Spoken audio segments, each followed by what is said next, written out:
Okay, good morning, everyone, and welcome to our post-mortem discussing my pink wool Gamora and the things I did wrong and some of the things I did right, but mostly the things I did wrong, because that's where I want to really focus on. Because we all know that failures and mistakes are really the teachers in life. Successes actually just create dangerous amounts of hubris. That's what we're finding out in the world today. Anyway, so my pink Gamora, admitting my mistakes. So here you see the gown once it's all done, right? And we're just going to click through so you can see how it looks in different views and different combinations and different environments. In general, I will say that I'm happy with how it fits. It does fit comfortably. I have worn this thing in tropical climates like Thailand, literally, and the wool was perfectly comfortable. I wore it in the semi-tropical climes of Penzik, and it was comfortable. So I've worn it in Alabama where it's super humid and it was comfortable. So yeah, there's no concerns about comfort here. So anyone who says a wool isn't suitable for hot and humid climates, you've got the wrong kind of wool. Obviously don't wear boil wool, but this kind of wool is just fine. So yeah, this is what we've got. This is what I was working with. So let's get to it then. Problem one, the skirt is just too long. Because if you look in the original pictures of this style of gown, with overgowns mostly, but from this era, these are of course the famous frescoes from Santa Maria Novella in the Cappella Maggiore, right? The famous Tornabuoni chapel, which is right behind the main altar in the center of this amazing basilica. You can see that the gowns only come to the tops of their toes. And sorry, I should have blown it up so you could see. If you look on the left picture, if you look very closely at where the giornea ends, you can see the point of her shoe sticking out, which means that these dresses really are meant to just go to just the tops of the shoes in this era. We're talking 1470s through 1490s. Which means that on mine, which the skirts are too long, you can see they actually drag on the ground front and back. And that's really not super great because it means that the hem has gotten way, way dirtier than it should. And I'm sorry I didn't include a picture of just how dirty the outside of the hem has gotten, but you can see in the little screen how dirty the outside of the hem has gotten because of the overdresses pressing it into the ground so that when I walk, it drags.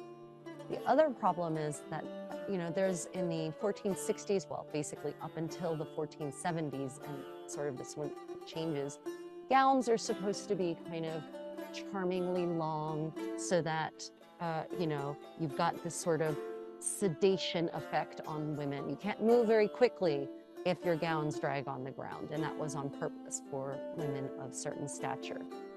But in this one, we actually applied a band of facing to the hemline in the style, this finishing technique that is on Osana's gown, which if you watch the project vlog for this series, for this dress, you will certainly see me talk about that a lot.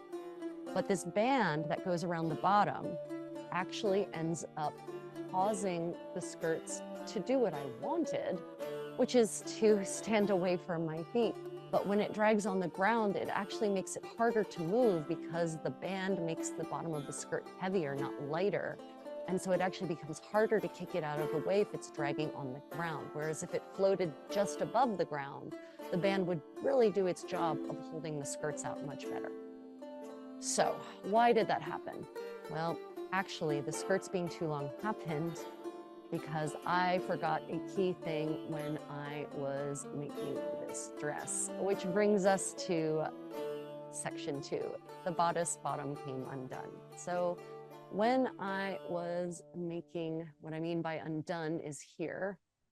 If you look closely, the way I made this was, if you recall from the project one, I turned the bottom of the bodice, edge of the bodice up, and then whip stitched it onto the lining and interlining of the bodice. And then I attached the skirts.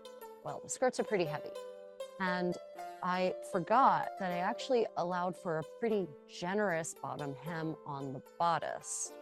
And so the skirts were cut assuming that the bodice would end at a certain point on my torso after I turned up the bottom hem of the bodice, but I didn't actually turn up enough. So what that means is that the stitches pulled out of the wool because the wool just kind of gave up under the weight of all those skirts and basically, you know, sagged and detached in the front, which meant the skirts were even longer in the front than they should be because they're now only attached by the shell fabric of the bodice, not by all of the layers. And then two, you know, the bodice being too long means that the skirts are too long. So how am I going to fix this? It's going to be a bit of a process. It's not going to be a quick and easy fix, at least not the one I'm going to do. So the first thing I want to do is actually secure the pleats in the skirts with some stitches so that when I detach the skirts from the bodice to make these alterations, I don't then have to completely redo the pleating again. It's not a big deal, but it will save me about an hour of pleating if I just go ahead and stitch them in now. Okay, second thing I'm going to do. I'm going to actually put on the bodice with the skirts detached, and we're going to actually I'm going to measure to see exactly how high I need to turn the bodice edge up in order for the skirts to reach just the tops of my shoes again. So yeah, that's what we're going to have to do there. And then I will whip stitch the bottom edge of the bodice again. And this time I will make certain to get through all of the layers really thoroughly. And make sure I have enough wool and that the whip stitches are deep enough instead of shallow. I think the whip stitches were actually too shallow on the wool also, which is why the wool was able to just pull straight out. You know, just the little bit that was there, it was too blind of a stitch, really. And then I'm going to apply the band of facing that is found in Osana's gown. If you look at the inside of her gown, and you can go look in my project blogs and for this gown and see the copious pictures I include there, there's actually a band of linen, the same linen that is the lining, that goes all the way, covers the joint between the skirt and the bodice all the way around. And I don't think now, pretty certain now, that was not just there for the, it wasn't just there to cover a seam, to protect edges. It was there specifically to provide extra security of the connection between the skirt and the bodice. So I'm going to go ahead and apply that, an extra bit of security, and we'll see what that results in going forward. But no matter what, I definitely want the skirts to come up, the bottom of the skirts to come up, so that they actually pull away from my feet in the way they should, flow away from my feet in the way they should, and so that they're no longer dragging and getting extra detritus from the ground on them. Because of course, surfaces these days are not like surfaces were in 15th century Italy. Most roads back then would have been dirt. Dirt is actually pretty clean and it's pretty easy to get out of your clothing, especially wool. You know what isn't easy to get out of wool though? Tar. The tar from asphalt roads. Yes, they had tar in the Middle Ages. It's not that they didn't have pitch, but they weren't using it to pave their roads. So I now have pitch sort of ground into my skirts in places where I was walking outside on a modern sidewalk, fully dressed, and my overgown forced the gamora, my chopa or my giornea, forced the gamora to come into harder contact with the paved surfaces than it should have. On an interesting note, I did have some success using modern dish soap an eco-friendly dish soap, I think Frosh, to get out some of the pitch. So, yay. Yeah, that pitch, hold on a minute, let me find some pitch spots. So in the little screen you can see, there's some of the pitch stains. Okay, moving on. And of course, if you're watching this as a recording, which I think most of you are going to be at this point, remember, you can put any questions in the comments and I will happily answer them. Okay, third issue. Lacing rings were too low in the top. And you can see that here in this picture. There's actually about a ½ an inch above the lacing rings. And you can really see it here if you look at the bodice on the center one. It's just the lacing doesn't actually come up. The lacing doesn't actually come up high enough to actually provide the full security and the full support that the bodice really should. So that's actually a pretty easy fix, but let me tell you why that happened. So you don't make the same mistake. What I didn't do, or what I did, was I attached the lacing rings before finishing the neckline.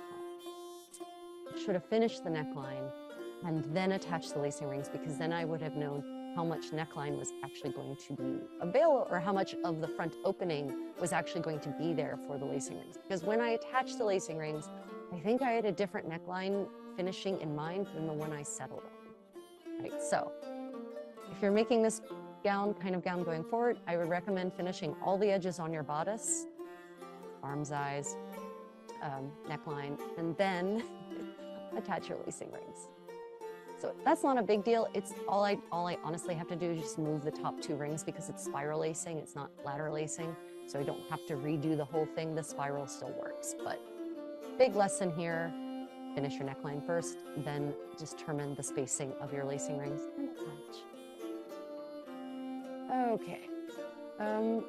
Sleeve woes, it's a little bit melodramatic to say it that way, but we're gonna go with that anyway. So you can see in this picture, if you, I can't look at that. If you look at it closely, you can see that the joint between the upper half of the sleeve and the lower half of the sleeve, there's this little extra rectangular bit before it then plunges into the curve of the underarm of the arm's eye. Right, so that's because I didn't pay attention to how much I actually gave as a seam allowance when I cut this sleeve. I actually gave it too much seam allowance when I cut it. I should have given it a much more narrow seam allowance, because you don't need a lot of seam allowance when you're turning in 2 edges, a lining and a shell fabric. And that's on me. I don't know what I was thinking when I did this. I'm not certain if it bothers me enough for me to go and undo all the stitching and not all the stitching necessarily, but to either go in and cut the slope across that little rectangular bit that's sticking off, but we'll see. Anyway, the point is, pay attention to the seam allowances you've given yourself, and actually when you're finishing edges, pay attention to that and apply them. But continuing with the sleeve, this isn't more up close of that, so you can see what I mean by it. The bottom of the arm's eye doesn't slope up nicely into the upper part, or the bottom of the sleeve doesn't slope kind of perfectly into the upper part of the sleeve. And again, it's me being persnickety, but yeah. Continuing with the sleeves, though. So I actually did a short video and included it in a longer one of the longer project vlogs, giving a tip on where to place the sleeves in order for this to have this kind of mostly open amount of sleeve and still be able to move around. And that mostly still applies. However, I did not whip stitch these forward enough. I need a little more attachment, because if you look at the way the sleeve sits in the front here from this front view, and even from the side view, you can see there's actually almost too much freedom. And the sleeve is slouching a little bit in the front because it's not connected enough to create kind of its own. And this is a little bit more than it should, in my opinion. So really all I have to do here is just whip stitch it a little more forward. I don't think I'm going to have to detach the sleeve and slide it up and redo the whole thing, because otherwise the sleeve actually sits where it should. You can see my elbow is protruding in the right elbow spot. My wrists are coming out in the right place, and the lacing falls under my arm when my arms are in this kind of pose. So that is as it should be. It looks the way it does in the portrait. So it's just really a question of attaching a little bit more, whip stitching the sleeve a little bit more onto the arms, coming forward over the shoulders. So not a big deal, an easy fix, but something I noticed that kind of has irked me since I first put it on.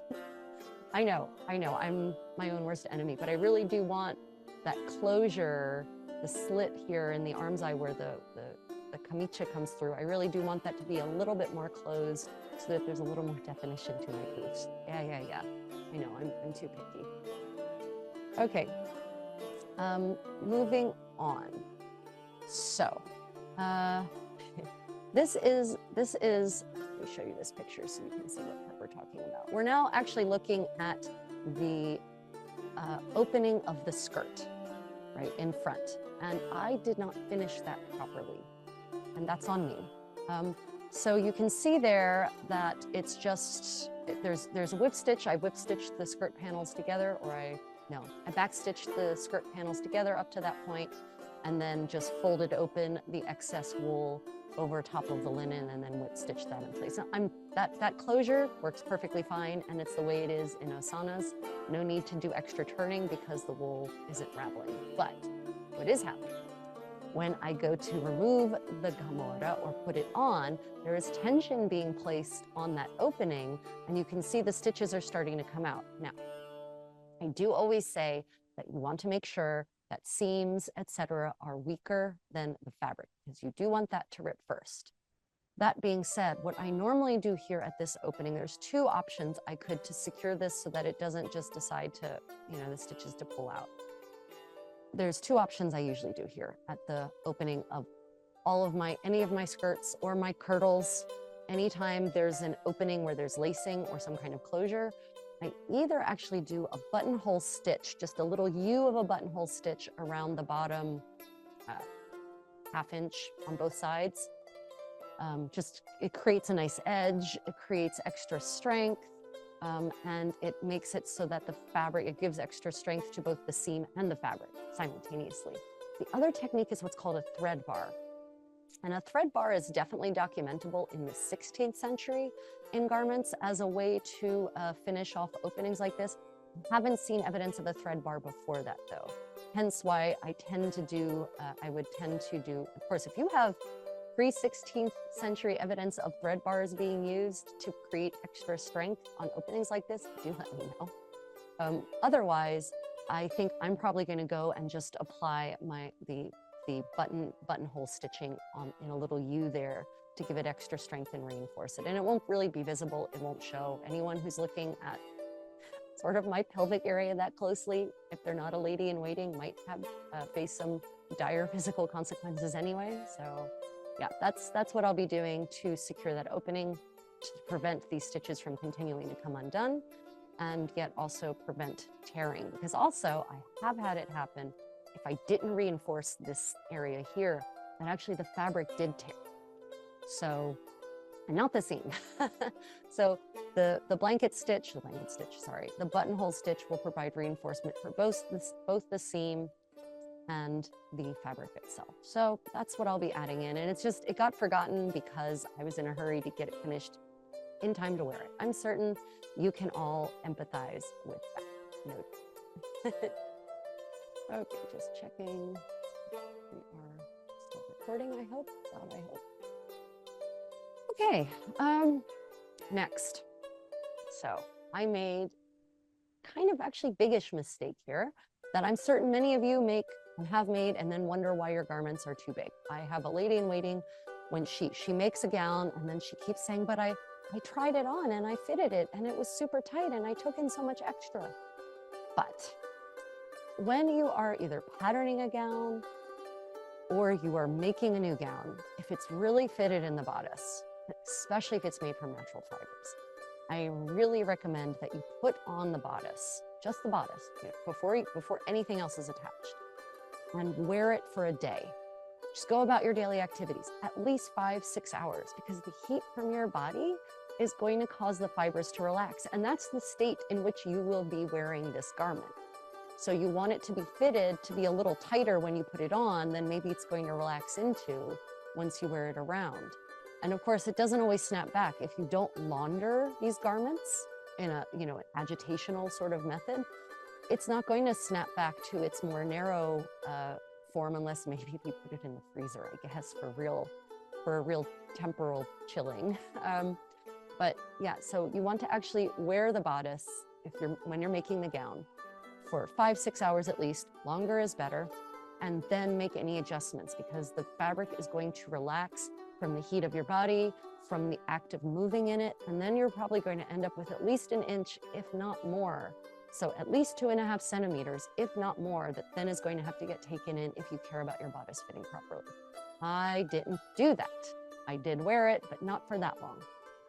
So I'm now going to have to, it's a little loose actually. It doesn't actually provide the kind of support in my breast that it should.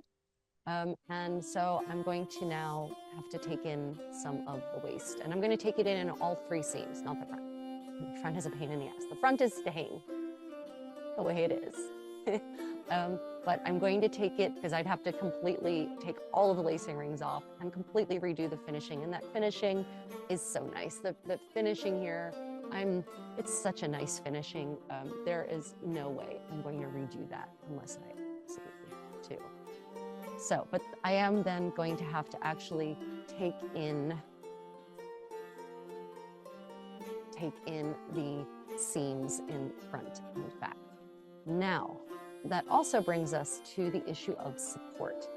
And in part, it doesn't provide the kind of support it should. And you can see, look at the curve of my breasts, they're not as perky as they really should be. And they're actually kind of being smushed back instead of lifted and pushed up or rounded out. Should be this nice round, a more round look. And in my other gamore, I achieve that rounded look perfectly because my other gamore are made of stiffer fabric than this. Even though I've got the wool, I've got a thin layer of linen and a thicker layer of linen, it's still not enough. But I found a really interesting reference this morning in talking about these sources at the end of the presentation. A Renaissance dress in Italy, 1400 to 1500, the Bible in English of 15th century Italian clothing, men and women. There's an appendix at the back. And in the appendix, there is an expense account of Marco Parenti's expenditures on his soon-to-be wife's wedding attire. And under her cotta, which is basically a fancy version of this gown here, the gamora. Now, granted, this is 1447, but still, I'm pretty certain that the technique didn't end in 1450, the technique I'm about to mention. It talks about all the materials that were needed for her gown: the thread, the lining, the interlining, the lacing rings, and it talks about purchase of 10 ounces of cotton wool. Bambaja. Doesn't say for what. I will bet you dollars to donuts that cotton wool was to work the bodice, as they say, lavorato, as they say in Italian. It was to pad the bodice the way that the men's farsetti are also padded. This is the first evidence I found of that technique being applied to women's garments, because in the inventories, you sometimes see farsetto lavorato or farsetto not worked, as it were. And that's the difference between a padded and quilted one and one that isn't. I haven't yet found it for women's garments, but this is the first instance of evidence of padding for the bodice, because 10 ounces isn't enough for the whole dress. It just isn't. It's about enough for a bodice. So I think in my next, I'm not completely redoing this one, but for my next gamora or cotta, I am going to be experimenting with padding the bodice, because I've got a real feeling that that's going to help a lot in creating that nice rounded look that you see in extant in the gamore of this period. And you can kind of see, you can see it in the Giovanna, who's on the right there. You can see it in Giovanna, right? That beautiful rounded chest. I'm going to bet that a lot of that shaping comes from padding the bodice with either cotton wool or even just wool. In the 16th century, Eleonora de Toledo, her gowns, we have several of her gowns that have survived, some in better condition than others, or her bodices anyway. And they're actually made in multiple layers. They're made in wool and silk velvet, and linen, and then there's like a layer of felted wool on the inside, and then another layer in some cases of a kind of cardboard, like vellum or something like that, to add stiffness. I don't think that would create the same kind of rounded look that we're going for here. I think it might make it actually too flat, but I'm pretty certain that cotton wool or wool would be about the right thing to go. So next bodice, I'm going to be making that. In the meanwhile, I am going to be taking this bodice in on all seams except the front. The only thing I could do if I really want to try to make it stiffer without massive pain on my part, I could actually tack in another layer of of a heavy lining on the inside, a heavy wool or something like that on the inside. I'll have to decide if I want to do that. And I won't do that until after I've taken it in. Once I take it in, if it's still not stiff enough, then we'll look at it. We'll see. Okay. Right, bodice fits too loosely. You can still see, sorry, I got ahead of myself. I kind of covered the stiffening and the bodice fitting too loosely in the same thing, but you can see it here too. It's just, it's not quite the right amount of tight. Actually, I actually have a much narrower waist than this, so it's a little loose. Okay, so the hem. This is actually where we talk about things that I really love about what I did differently on this one versus all other kamore or kote I've ever made before. So I actually applied the Osana kamora technique of applying a band of self fabric, the same fabric as the shell, on the inside of the bottom of the hem with a little bit peeking out. And I'm really happy how that turned out. So here you can see what I mean by a little bit peeking out, because this is from view from the top, from the outside looking in at the hem. And you can see there's this tiny little bit from that band that protrudes below the skirt, the shell of the skirt. And that has really, this is the inside. You can see how much dirt and detritus that band has really captured. And you'll notice none of it is on the skirt itself. So I'm really happy how the sweep band really did its job. This is what it looks like from the outside. Now, it wasn't able to work as well on the outside because the skirts are too long. I will be interested to see what happens once I bring the skirts up a little bit and they reach just the tops of my toes instead. I think I'll have a better protective effect from that band than now, because now the skirts are so long that they can actually turn under themselves and drag top down on the ground instead of just sweeping along the ground with only the this band, basically being the thing that takes the brunt of the dirt. Now, I think I might, when I do it again, and I'm not redoing this one, when I do it again, I'm going to actually put a little more band. I'm going to fold a little more band down and on the outside so that there's a little bit more of that protective band. Yeah, that's kind of the only lesson learned, but otherwise it worked out really well. I did not do bias cut. I didn't need to. I just ended up, you know, occasionally, as I showed in the video, occasionally tacking in a couple of extra tucks to make the band fit on the upper end versus the lower end. And yeah, it's really done its job. And when it wears out, I will be able to replace it easily with more of the same if I still have that wool, or maybe even a different wool if I don't. Right, so I was happy how that turned out. Other things I was really happy with. This was the first time I've done this kind of sleeve lacing, where it's basically whip stitched from my wrist to just a little poof of fabric before my elbow. And it's really comfortable. It's simple and easy and not fussy like my green silk coat, and it's comfortable. I don't know if I said that. It's comfortable. It fits well. I like it. I like the look. It, you know, gives me that nice smooth look on my arm and looks good and provides just enough alluring poof and is simple. So definitely the spiral sleeve lacing for the win. And you do see that spiral sleeve lacing in, you know, portraits and whatnot. So it's not, I didn't invent it. I was inspired by actually another woman. She's wearing, I forget, it's not Caterina Sforza, another Caterina, one of Ghirlandaio's portraits. And she's wearing a gown that has spiral lacing on her arm. I think hers actually goes all the way up to the elbow, and that would probably be really comfortable too, but I really like having that. I like my white poofs. Here you can see a lot of my clothing, actually. Half of the clothes in this picture are mine. I'm on the left with my pink gamora, and you can see how it layers really nicely with a chopa. But again, if you look down on the ground, you'll see how the skirts are just too long. And they really, it drags a lot in the front. And that's not the style for this era.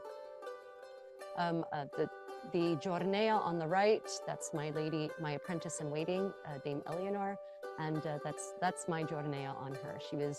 She was dressed up as Queen Isolde, so we thought she should have a magnificent cloth of gold gown to show her queenship. Okay, let's talk about resources, shall we? I have a constantly expanding library of reference works for all sorts of historical material culture, for daily life, for understanding the medieval and early Renaissance world better. And a lot of the things I have, I don't see in other reenactors' bookshelves. So I thought I would share some really key elements that have allowed me to get a much fuller picture of the materials clothing that these garments are made of, how they're made, who makes them, when they're made, how they're ordered, what they're made of, right? Illuminating fashion wasn't actually supposed to be there. So that book on the left I didn't use for this project at all, although it is a good book to have in general, although probably not at the price it is. So ignore illuminating fashion. That's a whole, go off on that a little bit. Dressing Renaissance Florence is an excellent reference. Even though it says Renaissance, it's pretty much focused on the 15th century. Not really much in the 14th century, just the 15th century. And, the terms Renaissance and medieval are being decreasingly utilized in historian circles. We creators still have to use them in social media because those are buzzwords. But, in my opinion, the difference between medieval Florence and 15th century Renaissance Florence, there's not a lot until the end of the 15th century when things actually start changing drastically thanks to Savonarola. Anyway, Dressing Renaissance Florence, very useful book to have. She includes in the appendices some trousseau inventories, unfortunately, in my opinion, from the early 16th century rather than the 15th century. But she goes into the details using, she's worked only pretty much in archival sources. And looking at the quantities that go into each kind of garment changing over time, who did the labor, what was the function and purpose of these articles of clothing. So yeah, Dressing Renaissance Florence. If you're interested in this style of clothing, you must purchase this book and actually read it, right? And especially the footnotes or the endnotes. I don't remember if it has footnotes or endnotes, either way. And what's super useful, and what I have definitely used to find primary sources, is her work cited at the back is immense. The bibliography at the back is super valuable if you're interested in really delving deep. Okay. Speaking of primary sources, a Florentine diary from 1450 to, my little window's right in the way, to 1516. So this is, where is this? So this is Luca Landucci's diary, and he basically started journaling his life, his daily life, but things that he thought were important in 1450, and he died in 1516, and then someone just kept making entries in his diary who wasn't him. Anyway, it's a great way to get a look into daily life. He does often talk about things like clothing that people were wearing. He's especially focused on the menfolk, though. He does sometimes talk about them, but not often. He does also sometimes, see, the thing about these diaries, these ricordanze, is that they often note purchases in their diaries. They talk about how much they purchased, or what they purchased, how much it cost, how much of the item, and its purpose. So he actually does make material purchases for garments in here. So ricordanze in general are a really good resource to have. Now, this is the English version. And unfortunately, the English version is translated by someone who's not a fashion historian. So there are a lot of fashion terms that they completely botch up and mistranslate into bad English. So I went and found, let me see if we get to the next book. Oh, did we not include we did not include, okay. So I went and found the original Italian version of that same diary, which I then, I marked the sections in the English version. I can read Italian, so I didn't need the English section. But for you, if you find dress term analogy and in an English source and you question what it really means, mark where it is in the English source, go find the Italian, and then look specifically at those sections to see what words they use, because they mistranslate things. Like they call a camicia a shirt, but that doesn't really capture the nuances. Or they call a cota a dress and a gamora a dress and a giornea a dress. Okay, but those are all different kinds of dresses, and it's important to know which ones. So If you find an English translation of a ricordanza, great, but then you might still want to see if you can find the original Italian. And thankfully, Landucci's original Italian is cheaply available as a reprint in the original Italian, and not as a facsimile, but as a transcription typed up so you can read it rather than having to stumble your way through paleography. Okay. Again, ricordanze, I have several, and on the left, this ricordanza definitely has some really useful information over multiple decades of Florentine fashion. So this is the Martelli ricordanza, extremely useful. Highly recommend it because it, again, it doesn't just talk about clothing, it talks about all sorts of aspects of daily life. So you get a fuller picture, but he definitely mentions clothing purchases, so a must-have. Shopping in the Renaissance is a book that not many people are familiar with.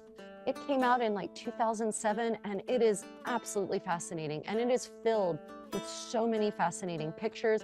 Now, granted, it goes up into the 16th century, so it's not just 15th century, but the details on how things were purchased, where they were sold, what kinds of things were purchased, who made purchases. There's a whole section about Isabella d'Este and going shopping with her in here. And it's fascinating to delve into people's shopping habits, but also because they show the kind of things they bought to put on their bodies. And so, yeah, shopping in the Renaissance, really absolutely invaluable resource. Public life in Renaissance Florence, it's a hefty tome.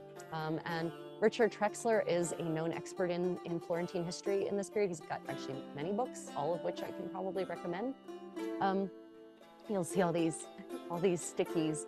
Those are where I have noted specific things that are discussed in this book that are of particular interest. So he talks about spectacle and dance and ritual and public life in Renaissance Florence and how it was actually lived, and provides excerpts from the primary sources. So it's not just a digest, he actually provides you with the primary sources and then also, of course, the bibliography in the back.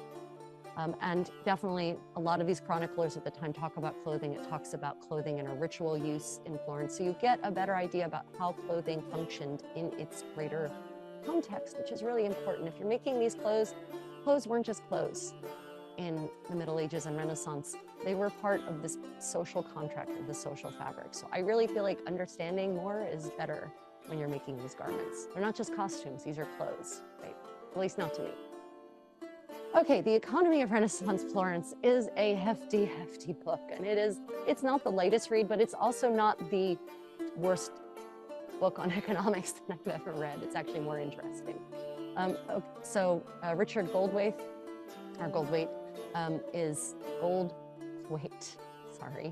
Richard Goldthwaite is another of these experts in 15th century Florence, and he has multiple books. They're all of interest. This one is interesting for us costume or clothing historians because, fabric was a key part of the Florentine economy. And he talks a lot about the wool trade, the silk trade, how it was made, who was making it, silk and wool, cotton, linen, fustian, all of that. So that's mentioned quite heavily in here. And so this will give you a fuller picture of Renaissance, of 15th century Florence. It focuses a lot 14th, 15th century, not a lot in the 16th century. It's fine for me, the 16th century sucks. Okay, so this book here, Cloth and Clothing in Medieval Europe, is definitely fascinating. It talks about the fustian trade actually, and the cotton trade in Italy. So you're going to get a bigger picture on the material. They talk about cloth and clothing, but for the 15th century, 14th, 15th century Italian side, it's really going to be the cloth part that you're going to want to look at.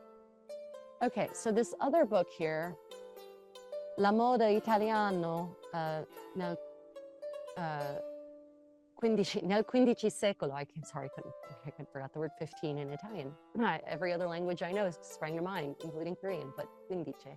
Okay, this is by Paolo Fabri, and she is one of the fashion historians who worked on the restoration of this farsetto, the one in the picture, Diego di Cavaniglia's farsetto. She wasn't the lead, but she assisted. So she has a lot to say about Diego di Cavaniglia's farsetto in here from a firsthand experience. and her notes are invaluable in trying to recreate that garment. She also does women's clothing, and what's good about her book is she provides, again, a lot of excerpts from primary sources that describe clothing from a firsthand account, and that's, and you know, sumptuary laws and that sort of thing. And she, of course, she also has a very useful glossary at the back with the terms, the Italian terms defined in Italian. So this is definitely for people who either have a comprehension of Italian or are acquainted with Google Translate and know how to use it safely. But La moda italiano nel XV secolo, definitely a must-have. Okay, inventories are another invaluable resource for clothing in any era. And thankfully, the archives in Florence are immense and filled with inventories and expense accounts. What they're not necessarily filled with is transcribed and digitized copies of it, so, and translated copies. So Lorenzo de' Medici at home is the inventory that was taken, a copy of the inventory that was taken of his palazzo upon his death, which means that you are literally walking through room by room and exploring everything that's in there. And there are so many garments, articles of clothing across all social classes in here, because the servants' clothing was also inventoried. Unfortunately, it's only in English. It's not English against Italian, which is what I definitely prefer. But for my patrons, I have shared the PDF of the original full transcription in Italian of his inventory, because this is also this is abridged. It's not the full inventory. There are parts missing that are contained, that are of interest to fashion historians and that are in the PDF for my patrons. Now, that being said, if you don't speak Italian, this is the book for you. Absolutely get it and read it. These stickies are all where there are clothing, articles of clothing. So there's a lot of articles of clothing, men and women, described the materials out of which they're made, the colors, how much they were worth, whether they were for men and women, whether they're old or new. Yeah, Lorenzo de' Medici at home. The next book for our Italian speakers, or for people who are well acquainted with Google Translate and how to use it safely, Il costume al tempo di Pico e Lorenzo il Magnifico. So this is filled with fascinating pictures that I've never seen in another source, with details taken from primary sources that I've also never seen in another source. So you're going to get a lot, even if you don't speak Italian, the pictures alone might be worth acquiring this book, depending on how much you can find it for. And we'll talk about that in a minute. But I was reading through this morning in preparation for this presentation and found a detail I had overlooked. So apparently in Florence in the 15th century, they were using prisoners. The garment industry, the wool industry was using prisoners to do some of the very menial stages of wool production, because there's an account entry for work received from this man. I forget which part of the wool production line he was, and it lists him as being a prisoner in the local prison. So that's an interesting little look into the 15th century garment production chain. Another thing that's fascinating in here that is also in this book. So in this book, that thing you see on the cover, those are actually fabric samples from the 15th century. Those are 14th century, I think. Fabric samples, wool, extant wool samples that basically they were swatches.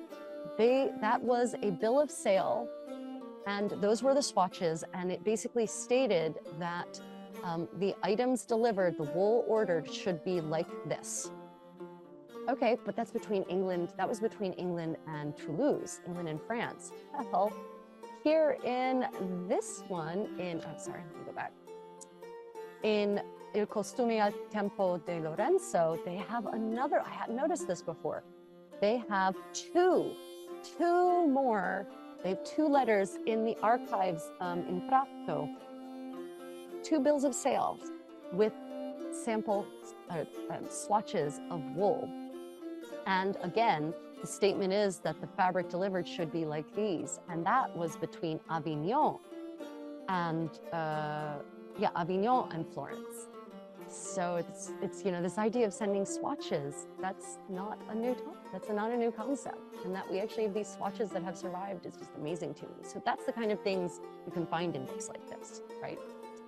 Okay, so to the far right there, that is kind of the English Bible of dress in Italy in this period, and not just Florence.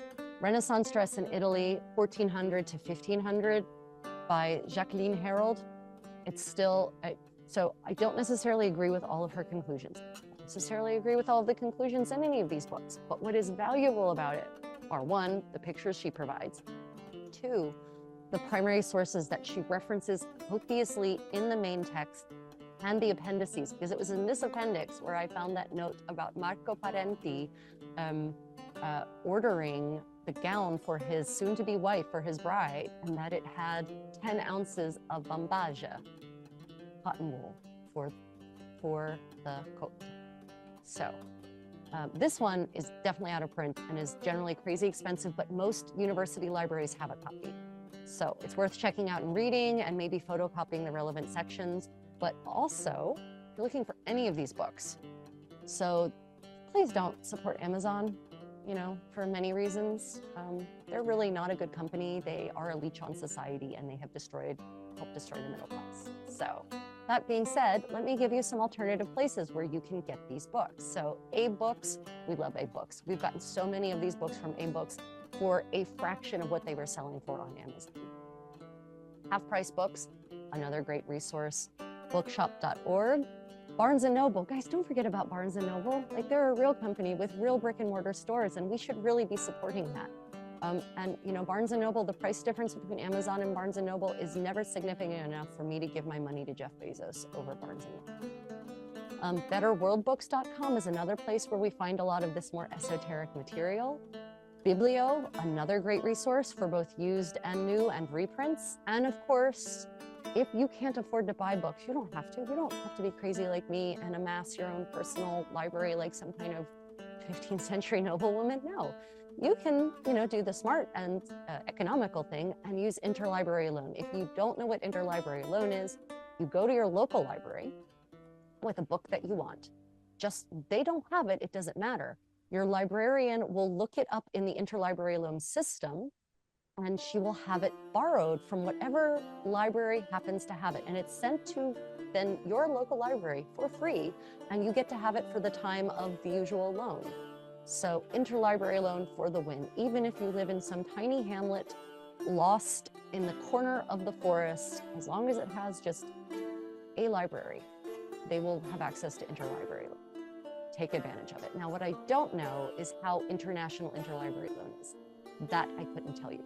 I don't have much experience actually using it from country to country. So you might want to check out what maybe you might have an interlibrary loan option in your country that is similar, maybe not exactly the same program, but the same idea. Okay, postscript. The sad, sad epilogue of my Gomorrah. So if you look there at the edges there, that little snip, some of you may recall this, but I thought I'd finish off with this sad story. I still haven't fixed it. That is, of course, the closure of my gown, my Gomorrah, and you'll see there's a strange little snip there. I didn't put that snip there. It appeared magically between me boarding my flight and me getting off of my flight. Do you remember which flight it was? It's recent-ish, one of many international flights. And it was TSA. I remember I boarded in America. And they thought that the somewhat bulky, my baggage always gets inspected by TSA. I always have love notes from TSA every single trip without fail. To or from the US, I get TSA love notes because I always have this weird medievalist stuff with me, like 95% of the time when I'm flying. And so they looked at the edge of my bodice and they thought, oh, that looks bulky. I bet she must be smuggling drugs. So they cut into it. Instead of cutting the stitches, they snipped into it. It would have been not much more effort to just cut the stitches and open the seam, but they didn't do that. They cut into the edge. So I'm going to have to do a repair and I'm still kind of deciding. I think I know what kind of repair I'm going to do there, but I'm really pissed because the dress had only been worn like twice when I found my TSA drug snipped, my TSA drug cut. Anyway, that's it. That is my presentation on things I'm going to do to improve next time, on things I'm going to do to improve this very dress. If you're watching this as a recording, please do put your comments in the put your questions in the comments below, and I will absolutely answer them. If you're watching this on Patreon, again, put your questions in the comments on Patreon, because obviously you guys get a special ad-free access to this video. Thank you all for joining me in whatever manner you have. I hope it's been useful and interesting. Until next time, guys. Bye, everyone.